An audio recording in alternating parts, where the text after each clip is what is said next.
सावधान वर्तमान समय सबु किछि मिलुछि नकली तेबे एहारी मध्यरे नकली काश सिरप कारखाना मध्य ठाब करा जायछि। स्टेट नार्कोटिक्स ब्यूरो यूसी कंपनीर नकली कफ सिरप रे परिपूर्ण बोतल मध्य उद्धार करा जायछि। तेबे एही काश सिरप मिश्रित मनीषक यकृत एवं किडनी पाई विष अटे। तेबे आपण बजाररू कफ सिरप आनिला बेले दयाकरी एही विष प्रति ध्यान दियंतु।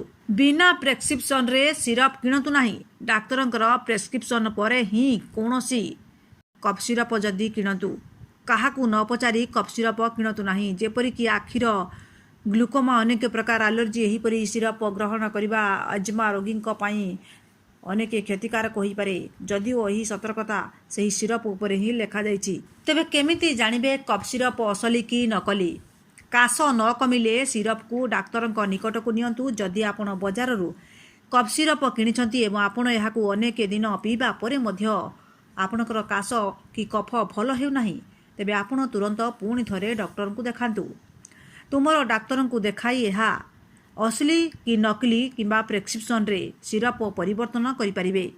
अधिक निद हेले सावधान। साधारणतः कफ सिरप पीबा परे आपण को निद होई थाए, कारण एथिरे अल्कोहल थाए। किंतु प्रत्येक थर औषध खाइबा परे आपण सोई पड़ती एवं जदि आपण अधिक निद होउची तेबे एहा परिवर्तन करबा आवश्यक।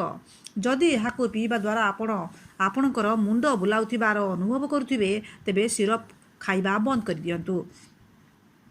एहा सह बांती किंबा पेट जंत्रणा हेबा लक्षण जदि देखा दिए तेबे आपणकर एही कफ सिरप किछि असुविधा होई पारे बोली जानि परिबे। नकली औषधर प्रभाव होई पारे बोली मध्य केतेकांशरे कुहा जाइछि।